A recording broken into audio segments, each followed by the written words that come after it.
नमस्कार प्रणाम, मेरा नाम है कुणाल और आप देख रहे हैं वायरल टीचर पे। आइए आज के इस टॉपिक में हम लोग करने वाले हैं relation between focal length and radius of curvature in concave mirror. In concave mirror देखिए क्या है कि ये अगर आप पढ़िएगा कि focal length equal to, focal length को हम लोग इंडिकेट करते हैं स्मॉल एफ से, तो इसमें स्मॉल एफ इक्वल टू क्या होगा, r/2 होगा, मतलब कि रेडियस ऑफ कर्वेचर बाई 2 हो जाएगा। तो आज हम लोग यही प्रूफ करेंगे कनकेव मिरर में, मतलब कि कन्वर्जिंग मिरर में। Concave mirror is known as converging mirror.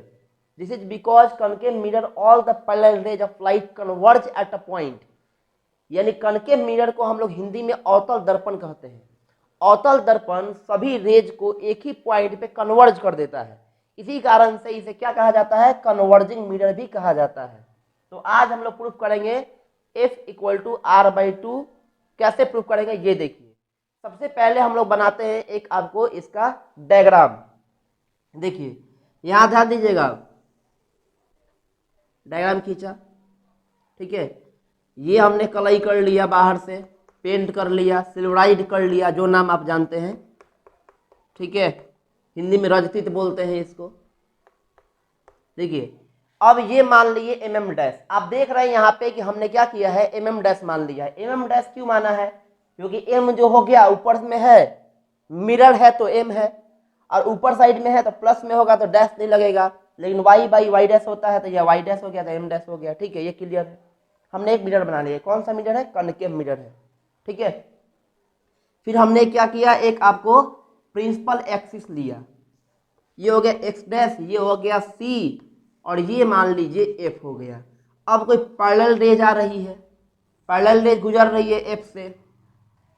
देखिए एक नियम होता है, नियम ये होता है कि जब भी कोई पैरेलल रेज आती है और गिरती है आपको इसके रिफ्लेक्टिंग सरफेस पे कनकेव मिरर के, तो जब गुजरेगी, पास करेगी, तो फोकस एफ से ही गुजरेगी। ये फोकस एफ जो कैपिटल होगा, ये जो होगा ये एफ हो जाएगा, और यहां से सी के पी और बीच के दूरी को हम लोग क्या बोलते हैं, सी और पी के बीच की दूरी को बोलते हैं आर, रेडियस ऑफ कर्वेचर। अब यहाँ पे हम लोग इसको रे को मान लेंगे ए बी, ये गुजर रही है, यहाँ से गुजर गई। अब ये जो होगा इसके बीच में, यानी इस पैरेलल रेज के बीच में, यानी ये इंसिडेंट रे है ए बी, और ये है आपको रिफ्लेक्टेड रे। तो इंसिडेंट रे और रिफ्लेक्टेड रे के बीच में जो होता है वो होता है नॉर्मल। तो यहाँ पे नॉर्मल, यहाँ बनेगा एंगल आई और यहाँ बनेगा एंगल आर। चलिए इतना बोलिए, समझ में आ रहा है कि नहीं। तो कैसे लिखेंगे इसको, इसको सबसे पहले लिखेंगे suppose, suppose mm dash is a concave mirror, concave mirror, ठीक है। mm डैश क्या है, कनकेव मिरर है, ठीक है।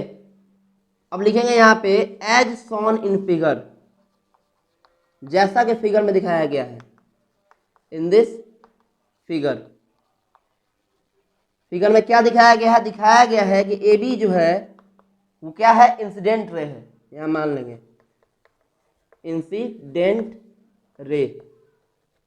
इंसिडेंट रे क्यों होगी बच्चों, इसलिए होगी क्योंकि ये ए जो है, यानी ए से जो रे आ रही है, ए बी रे जो है वो फॉल्स हो गई किस पे, इसके स्क्रीन पे। और जब भी कोई भी रे जब फॉल होती है स्क्रीन पे तो वो हो जाती है इंसिडेंट रे, ठीक है। और आफ्टर रिफ्लेक्शन, यानी परावर्तन के बाद जब वो रे आपको वहां से टकरा करके जब चली जाती है, बाउंसिंग बैक हो जाती है, तो बाउंसिंग ऑफ को बोलते हैं, ये वाला जो रे होता है उसको बोलते हैं रिफ्लेक्टेड रे। यानी ये हो गई आपतित किरण, incident ray, A B is incident ray, और ये जो बी से रिफ्लेक्ट होगा ये हो गई रिफ्लेक्टेड रे, ठीक है। और सी बी जो होगा ये हो जाएगा नॉर्मल। नॉर्मल जो होता है वो दोनों के बीच में होता है, ठीक है। नॉर्मल परपेंडिकुलर लाइन, वहां पे एंगल बना रहा है 90 का। चलिए अब ये सी बी हो गया नॉर्मल। अब क्या करेंगे, अब यहाँ पे एफ जो होगा, यानी ये जो एफ होगा वो फोकस हो जाएगा, ठीक है। पी जो होगा पोल हो जाएगा, ठीक ना। और स्मॉल एफ जो होगा, स्मॉल एफ कहाँ पे, तो ये पी एफ या एफ जो बोलिए आप, तो ये मान लीजिए पी एफ हो गया, तो ये क्या बोलेंगे, एफ बोलेंगे, फोकल लेंथ। और आर, आर बोलते हैं आपको किसको, सीपी को। सीपी क्या हो जाएगा, radius of curvature, radius of curvature. ठीक है, इतना चीज आपके दिमाग में जा रहा है, ठीक ना। लिख लीजिए इसको, क्योंकि हम मिटाएंगे इसको।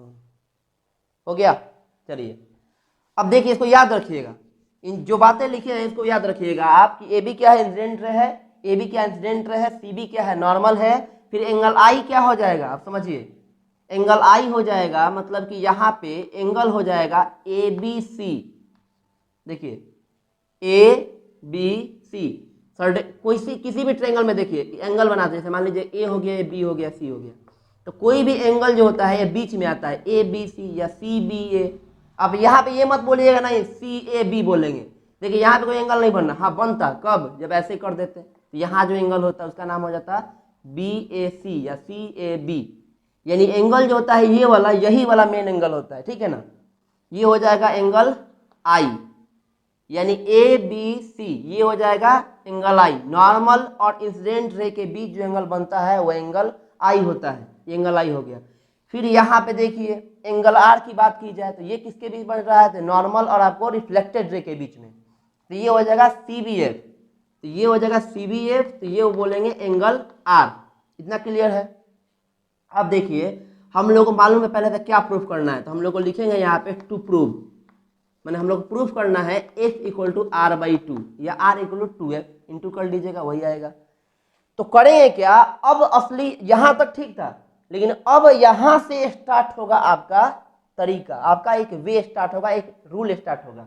देखिए कैसे, यहां लिख दिए प्रूफ, प्रूफ का मतलब होता है बाबू प्रमाण, मतलब कि हम प्रमाण क्या दे रहे हैं, मतलब कि आप जैसे भी कुछ भी निकालिएगा f equal R by two, थोड़ी लिख दीजिएगा f equal R by two, और डायरेक्ट लिखना रहता तो हम लोग प्रूफ क्यों करते हैं, ठीक है ना। तो क्या करेंगे, प्रूफ करेंगे, तो प्रूफ कैसे करेंगे, तो सबसे पहला जो है हम लोग के पास में अकॉर्डिंग टू रिफ्लेक्शन लॉ है, laws of reflection, laws of reflection, समझ लीजिएगा रिफ्लेक्शन का लॉ है। क्या लॉ है भाई, तो angle I is equal to angle R, angle I जो होता है एंगल आर के बराबर होता है, मतलब यहाँ लिख देंगे कि ए बी सी जो होगा वो बराबर हो जाएगा सी बी एफ के, सी बी एफ के बराबर हो गया इक्वेशन 1 मान लीजिए, ठीक है ना। देखिए वहां तक जो भी इस फिगर में था, मतलब कि इस डायग्राम में जो भी दिया था, मैंने पहले लिखा था गिवन, सपोज एम डैश जो है आपको कनकेव मिरर है, फिर मैंने लिखा कि नहीं ए बी जो है इंसिडेंट रे है, फिर मैंने लिखा कि नहीं सी बी जो है नॉर्मल है, फिर लिखा एंगल आई जो है आपको ए बी सी है, एंगल ऑफ इंसिडेंस बोलते हैं, फिर मैंने लिखा कि एंगल आर जो है वो सी बी एफ है, इसको आपको एंगल ऑफ रिफ्लेक्शन बोलते हैं। तो कुल मिला के हमने लिखा कि पी एफ जो हो गया एफ हो गया, फोकल लेंथ बोलते हैं, फोकल लेंथ किसको बोलते हैं, the distance between pole and focus.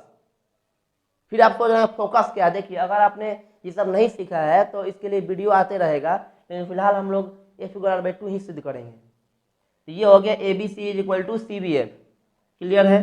अब क्या करेंगे यहाँ पे कि एक और लिख सकते हैं, कैसे लिख सकते हैं, क्योंकि ए बी जो है पैरेलल है प्रिंसिपल एक्सिस के, तो जब पैरेलल होता है तो ये नॉर्मल जो है ना वो ट्रांसवर्सल की तरह काम करेगा, ऐसे देखिए ऐसे काम करेगा। तो ये मान लीजिए कि एंगल आई है, तो ये क्या होगा, एंगल आई होगा कि नहीं होगा, ऑल्टरनेट इंटीरियर एंगल से क्या हो जाएगा, ये angle I equal to angle I हो जाएगा।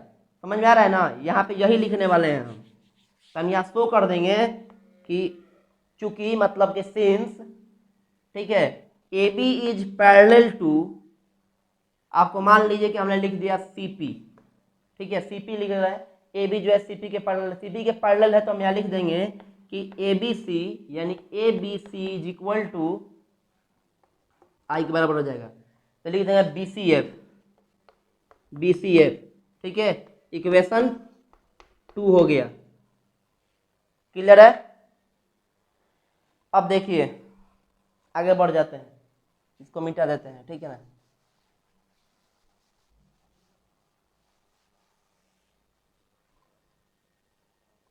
अब इन दोनों से यानी लिख देंगे यहाँ पे फ्रॉम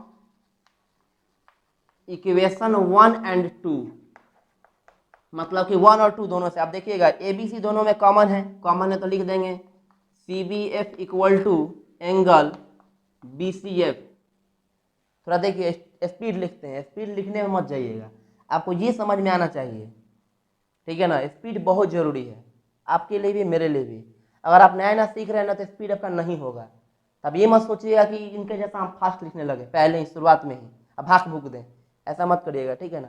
आराम से लिखिए, कोई दिक्कत नहीं है। कॉपी पेन लेके बैठ जाइए और समझ समझ के उतारते रहिए। स्क्रीनशॉट मार लीजिए या इसको पॉज कर दीजिए वीडियो को, अगर नहीं लिख पा रहे हैं जल्दी जल्दी तो। लेकिन हम समझा रहे हैं एकदम धीरे धीरे, ठीक है। और नहीं समझ में आएगा तो कमेंट में बताइएगा, फिर एक स्पेशल वीडियो बना देंगे उस पर, एकदम आसान, एकदम बबुआ वाला मेथड। क्या तो रहे बबुआ, समझ रहे ना। तो ये हो जाएगा CBF इक्वल टू BCF हो गया, यानी अब जो हो गया B बराबर C हो गया, यानी यहाँ पे एंगल, ये वाला जो एंगल है इस वाले एंगल के बराबर हो गया। तो किसी भी ट्रेंगल में याद रखिएगा कि जब दो एंगल बेस एंगल बराबर हो जाता है तो वो ट्रेंगल आइसोसेलेस ट्रेंगल हो जाता है। यानी अब क्या होगा कि अब इसलिए यानी यहाँ पे शो करेंगे और ये ट्रेंगल, इन ट्रेंगल नाम लिख देते हैं BCF is an isosceles triangle, isosceles triangle, ठीक है। आइसोसेलेस ट्रेंगल हो गया। जब आइसोसेलेस ट्रेंगल हो गया तो उस बेस एंगल के अपोजिट साइड जो होता है इक्वल हो जाता है, ठीक है। तो यहाँ पे हम क्या लिख देंगे कि CF जो होगा यानी इस CBF कहाँ है भाई, तो यहाँ है। तो इस B के सामने क्या हो गया, CF हो गया। तो CF जो हो गया तो इसी के सामने क्या हो गया, FB हो गया। तो FB के बराबर हो गया, यानी ये हम लोगों को मालूम चल गया, ठीक है। जल्दी कीजिए, इसको उतारिए। अब आगे बढ़ जाते हैं थोड़ा सा। देखिए पूरा लिख लीजिएगा, अगर आपके, चूंकि देखिए क्या है ना कि लिखने में थोड़ा सा प्रॉब्लम है, इतना लिख रहे हैं तो भर जा रहा है। तो पूरा लिख लीजिएगा आप, ठीक है। फिर उसके बाद फिर आप फिर इसे रिप्ले कर दीजिएगा। एक बार फिर रिप्ले कीजिएगा ना, तो इस बार रिप्ले कीजिएगा तब जाके कहीं क्लियर समझ में आएगा। क्या तो एकदम रियल समझ में आ जाएगा आपको। अभी तक मैंने क्या किया, अभी तक मैंने साबित किया है इसको कि ये आइसोसेलेस ट्रायंगल है, इतना समझिए। आइसोसेलेस ट्रायंगल साबित हो गया तो हमने CF बराबर FB कर दिया, ठीक है। अब क्या करेंगे, अब लिखेंगे यहाँ पे सिंस लिखेंगे, मतलब कि अगर मान लीजिए चूंकि अब इस दर्पण का द्वारक जो है, मतलब अपार्चर ऑफ मिरर है, APRTURE, अपार्चर ऑफ मिरर बोलते हैं MM डैश को, ठीक है। MM dash is very very small, very very small. और मान लीजिए कि अपार्चर ऑफ मिरर जो है बहुत छोटा है, मतलब कि ये बहुत छोटा है, तो B जो होगा एकदम P के निकट होगा, ठीक है। B जो होगा P के निकट होगा। V is very near two point P, मतलब हम लिख सकते हैं, यहाँ पे लिख सकते हैं कि FB इक्वल टू FP या PF, ये ऐसा लिख सकते हैं, FB इक्वल टू FP या PF। चलिए उसके बाद से अभी हमने क्या निकाला, ये निकाला CF इक्वल टू FB। अब मैंने निकाला कि FB इक्वल टू PF। तो इन दोनों से अगर देखिएगा, ध्यान से देखिएगा इन दोनों को, तो हम लिख सकते हैं, यहाँ पे हम लिख सकते हैं कि CF जो है वो आपको क्या है, FP के बराबर है, FP के बराबर, मतलब कि ये जो लाइन है इस लाइन के बराबर है। CF जो है FP के बराबर है, ठीक है। क्लियर है ना। अब देखिए समझिए, हम निकाल लिए ये, तो हम लोग जानते हैं कि FP किसको बोलते हैं, तो FP बोलते हैं हम लोग F को, यानी CF plus FP equal to CP हो जाएगा, मतलब F plus F equal to R हो जाएगा, मतलब 2F इक्वल टू R हो गया, ये प्रूफ हो गया। या F इक्वल टू R/2 भी लिख सकते हैं। तो सबसे खेल जानते हैं क्या है इसमें, सबसे पहला खेल है इसको आइसोसेलेस ट्रायंगल साबित करना है। साबित कैसे करेंगे, इंटीरियर एंगल से, ठीक है। ये आई बराबर हो जाएगा तो I और R बराबर हो जाएगा उसका, ठीक है, मालूम है पहले से। उसके बाद से क्या करेंगे, जब आइसोसेलेस ट्रायंगल साबित हो गया तो हम लोग लिखेंगे CF इक्वल टू FB, याद रखिएगा CF equal to FB, opposite angle, opposite side, isosceles triangle का साइड भी बराबर होता है, ये मालूम है। उसके बाद मान लेंगे, यदि मानेंगे उसको कि अगर आपको अपार्चर ऑफ मिरर बहुत स्मॉल है, बहुत छोटा है, ठीक है, दर्पण का द्वारक मतलब दर्पण की चौड़ाई अगर बहुत छोटा हो, यानी MM डैश का साइज बहुत छोटा हो, समझ लीजिए ऐसा समझिए, तो क्या होगा कि B जो होगा बहुत नजदीक होगा P के, बी जो होगा बहुत नजदीक होगा पी के, यानी आपको बीपी ये वाला साइड ही गायब हो जाएगा, ये स्मॉल हो जाएगा। जब ये स्मॉल होगा तो ये वाला पॉइंट जो होगा सीधे यहाँ पे आ जाएगा, यानी बी बिकम्स पी, बी जो होगा बिकम्स पी हो जाएगा, बन जाएगा पी। तो यहाँ पे क्या लिखेंगे कि बी एफ जो होगा यानी एफ बी जो होगा एफ पी के बराबर हो जाएगा, ठीक है। और जब ये ऐसा हो गया तो यहाँ पे सी एफ किसके बराबर था, एफ बी के, और एफ बी किसके बराबर हो गया, पी एफ के। तो ये दोनों क्या हो गया, आपस में बराबर हो गया। अब यहाँ पे ऐसे कर दिए हैं, तो F plus F equal to R यानी 2f इक्वल टू आर यानी एफ इक्वल बाई 2, दोनों ही आपको प्रूफ हो गया। यही है रिलेशन कॉन्केव मिरर में। अगर आप चाहते हैं कि ऐसा ही वीडियो कॉन्वेक्स मिरर में भी इसको प्रूफ करके दिखा दें, तो अब नेक्स्ट वीडियो में बताइएगा, मुझे लाइक और कमेंट जरूर बताइएगा कि क्या हम कॉन्वेक्स मिरर में भी प्रूफ करके दिखाएं आपको। तो ठीक है, धन्यवाद वीडियो को देखने के लिए, और ऐसे ही पढ़ते रहिए, बने रहिए मेरे साथ। तब तक के लिए नमस्कार।